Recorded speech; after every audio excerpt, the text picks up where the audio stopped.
Kleine, unsa man anak? Aray!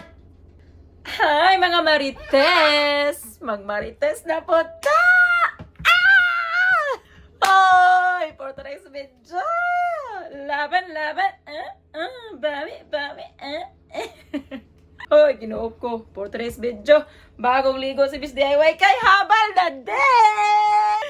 Makatilaw na pong tao si Miss DIY!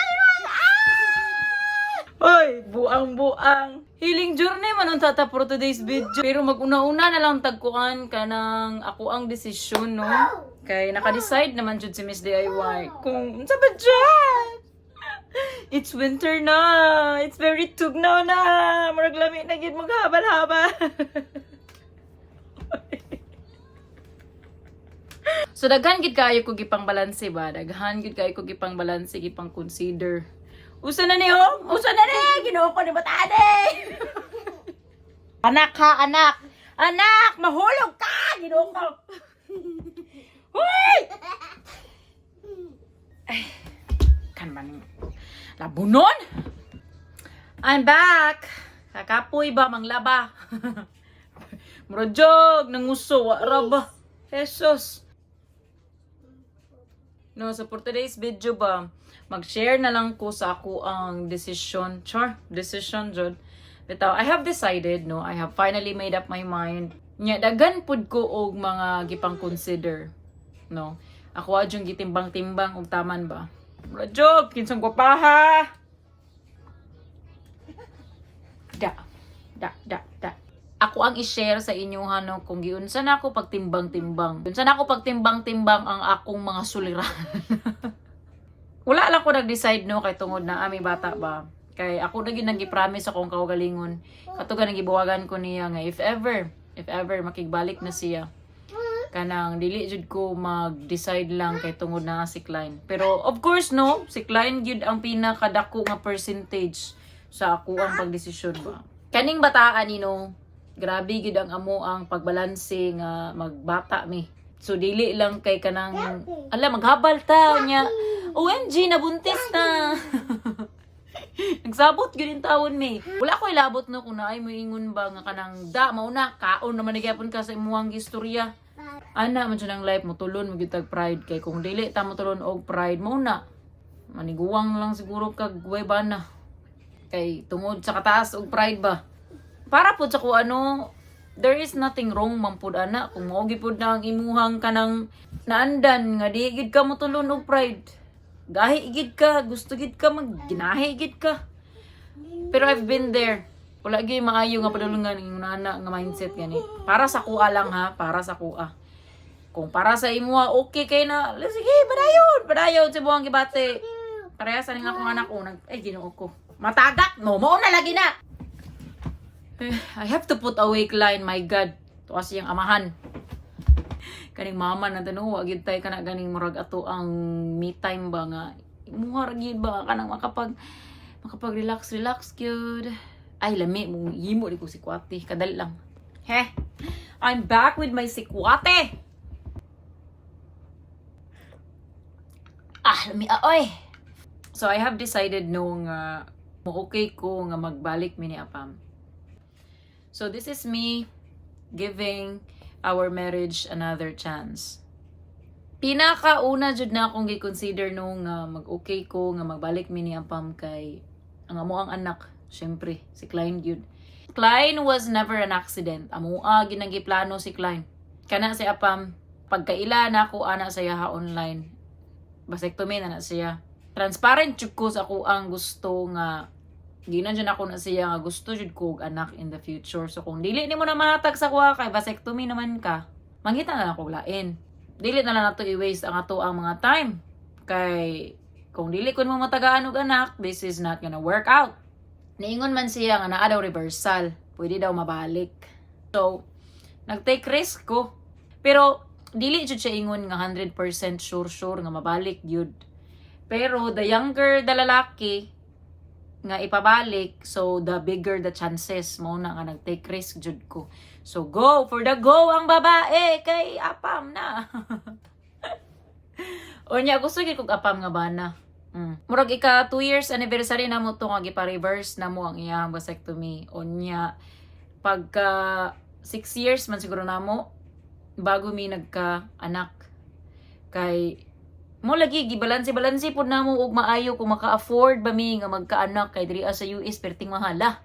Unya wala pa mo bantay. So kung magka-baby mi kailangan usa sa amoa ang mo give up sa iyang trabaho which is ako to. Kay ako may mas barato og sweldo. Siya mas dako man siya sweldo so siya ang nipadayon og trabaho. Unya ako nagstay at home ma'am, maunang nagpanday-panday, nag-vlog. So naapod ko income di kay 0 lang yun nga hilata. Bilang kadre alam. Kaya bisan magani sa Pilipinas dili man gani sa yun nga magbata-bata kung tarong lang kag utok. Di ba? Kay dili jud ko parehas anang uban nga moingon nga you will find ways ra jud. Dili. Ako mangwan jud ko, mangandam jud ko samtang layo pa. Mangandam jud ko daan. Ingana jud ko. So mo na pinakauna gyud na akong gi-consider ang bata si Klein gyud kay kung naminaw mo sa ko ang video ko natong sa Facebook nga pinaka biggest fear jud nako ang kanang masingle mom dili because I cannot do it financially kay makatrabaho ra man gyud kog balik. Wala man gyud problema mo trabaho og balik. Pero ang kanig yung dili na nako matagaan si Klein og buo nga family ba sakit gyud kay na para sa kuha. Very sakit kay na sa kuang dughan. Unya moingon ang uban babae nga okay ra man na maka-adjust man ang bata. Maka-adjust man pud ka nga ikaw mama. Ikaw di mag-adjust nganong imo mga anak imong pa-adjuston. Buang-buang. Char lang. Madragon man gidayon ni si Miss DIY. Oh. Char lang to apes. Bitaw, I will choose jud nga ako ang mag-adjust kaysa ako ang anak. As much as possible, i-minimize gud na ako ang damage sa kuang bata. Mao bitaw no nga katong ongoing pagani ang papel. Gipili gid gyapon ako nga muipon diri sa iyaha kay to minimize the damage sa ako ang anak. Mentally ba? Baby pa magina si Klein no, 2 years old pa gina siya pero na-notice yun ako sa iya katong naaga ni Miss Pilipinas nga wala na niya nakita iyang papa kanang lain ba iyang behavior. Na-notice yun ako nga kanang init siyag ulo ba kanang iritado gani siya. Unya bisan o makita niya iyang papa sa video kay ka video call man gina sila kanang lain gyud ang iyang behavior. Na compare jud nako sa naa na mi diri sa katong pagbalik namo diri nga makita niya iyang papa magunitan magakus makisan lahi gyud ang behavior sa bata. Muna nga dito gyud nagsakit ang ako ang dughan og maayo. Nganong makigbuwag pa man jud kang animala ka oy nga naa man gyud tay bata ba? Unya may rabagyo og kanang naghabal mo unya pagkaugmahala nabuntis ko. Bulok. Alangan maunsa man day ka mabuntis magikag naghabal mo. Tala-tala. No? Pero kami niya pa mamuha gyud nang giplano gyud si Klein. Giplano gyud mo na si Klein na apa koy katong mga ovulation test. Sus. Una nga nasakitan gid ko kaayo pagpakibuwag niya not just for myself pero para gyud sa ako ang anak para gyud kay Klein. Ikaduha nga ako ang gi-consider nga magbalik mi is ang amuang bond as a couple. Ang amuang bond as a couple nga katong wala pa gani mi anak unya katong during sa among online dating stage. Katong nag-online dating mi ba? Kaingon jud ko sa iyaha o nga kadaghan ba anig emotional baggage ning tawhana dili na ko niminyuan ay kay mura mag ako'y himuong therapist ane. To ara gyud. At the end of the day nag yes I do ang animal. Mao na, no? Kao na pug kag storya Miss DIY los nimo. King ani ra gyud ning ato ang kinabuhi. Kaon gyud tag storya.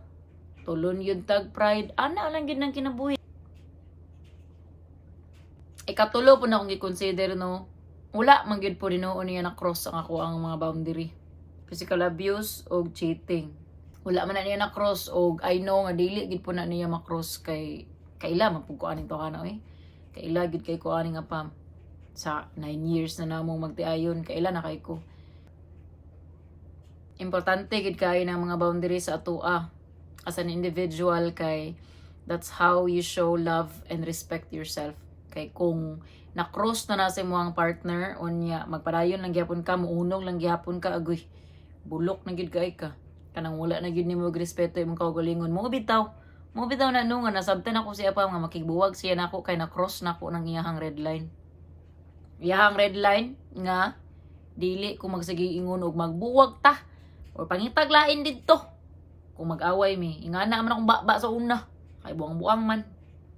So ikaupat no, naa pa man gyud ang gugma. Dili man na dali-dali mawala. Like I said no, you don't unlove the person.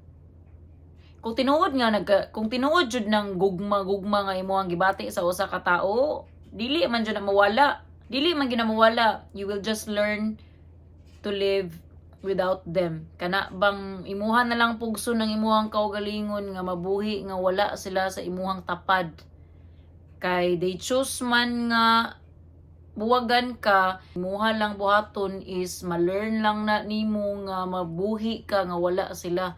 You will be fine. Mabuhi ra man gyud ta nga wala sila. Buhi magani ka sa una nga wala pa na siya. 'Di ba? Mao gay nang giingon nila nung nga kanang you can love the person from far away. Tinuod man na kay kanang mga buwagan ta unya sila ra ang nagdesisyon nga makigbulag even though gimahal pa nimo na sila, gihigugma pa nimo na sila. Imo lang jung pugso nimo ang kaugalingon nga ma-okay ka. That's how you move on. Maunay true meaning sa moving on. Nga kanang you choose to move on, dili ka maghikog. Move on lang jud na. That's life. Ana jud ng life. Sa unsaon, ana jud ng life. Of course, grabe gid pud na akong balanse kung kaya bagyud nako magbinuotan. Unya no, gibalanse pod nako kung kaya bagyud nako panindigan ang mahimong buutan nga asawa. Kanang dili na gani mangtas. Kay madragon magyud ko. Unya nagstoryahan na yun mi ni apam no, kanang nag-heart to heart talk yun mi ba nga unsa man di rason nganong makigbalik ka, nganong dili na nimo ipadayon ang papel. So mao lagi ingon lagi siya no nga pagbalik nako daw gikan og Pilipinas, daghan daw na usab sa ako kanang ambot unsa daw ako ang kinaon didto. Nga kabalo na daw ko mga yugsuri. Oh, no, kabalo na daw ko mag-ingon og thank you, I appreciate you. Kaya nga no, naghinulsol gani ko sa kuha mga sala dito sa Pilipinas no. Oh, naghinulsol gud ko pag maayo didto. Way galaklak ko red horse. Hurot nyo na sa kalitro. Tingala na akong anti-hurot na manig red horse dire. Laklak. Dangoy-ngoy. Bitaw oy. Ingana raman gyud nang kinabuhi. Dangoy-ngoy magit ta kay syempre nasakitan man ta. May mga robot ta kay di ta masakitan tower man gud ta oy. Sakit gud kay nang mabuwagan ka. Unya wala ka gitagaan og laing choice to accept it. Ana god.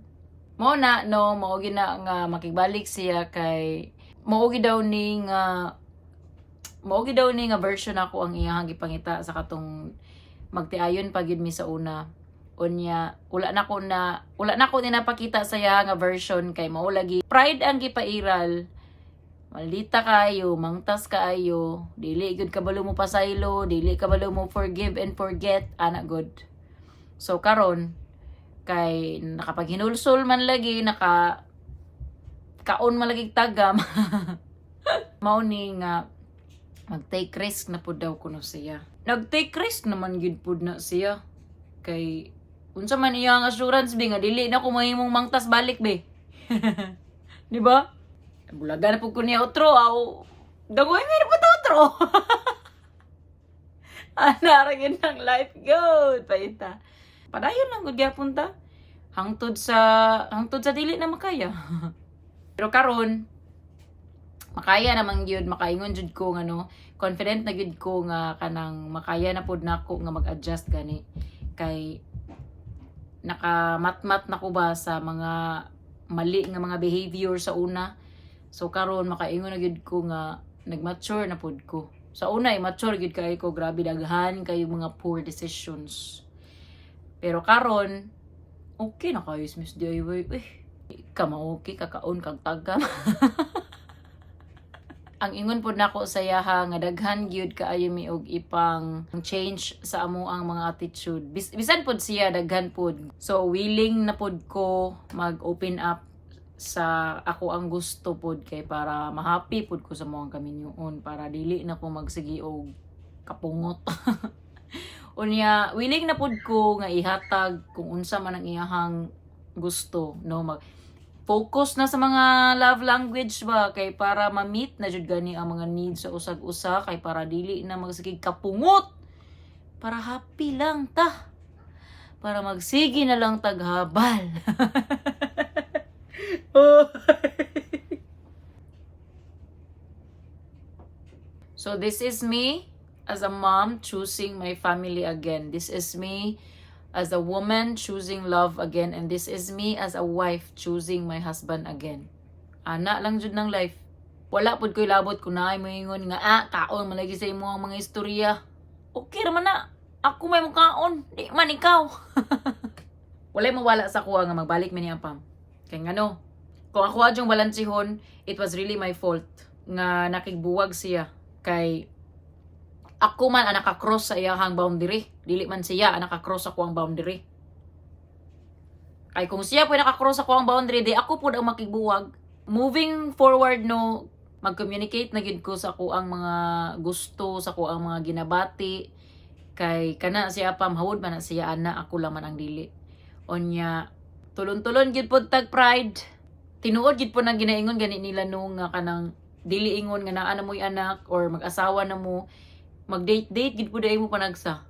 Tinuod jud na kay kanang to maintain gani the sparkle. To maintain da kanang excitement relationship gani. Kaning among kahimtang diri gani inga sige ra mig pamanday. Makaya ra lagi na. So no, it's really just up to the both of you kung unsaon ninyo pag-workout ang inyong marriage. Basta kay laban lang ta pirmi ani. Laban lang gyud ta pirmi ani kay nag yes I do man ta, laban lang gyud ta. Unya, I know there's gonna be a lot more trials to come. Usa na lang katuig, usa na may kadikada. Ang mindset yun ako sa una bata. Pakano bata pa man jud ko atong gikasal ko, 20 anyos pa man ko, unsa man intaw. Woy, alam sa 20 anyos, Ginoo ko. Bilang kadra may nahibalan. Wa man takabaluan ng communication. So, I guess maura to for today's video, no? Tapos, next upload kay ang healing journey nako sa Pilipinas. Kay gusto jud nako i-share na siya kay daghan jud kaayo ko og mga gipanghinulsulan. Tama na to, mabuon na ako kay maghabal pa mi. Ay! Makatilaw lagi tao. Ay, wow!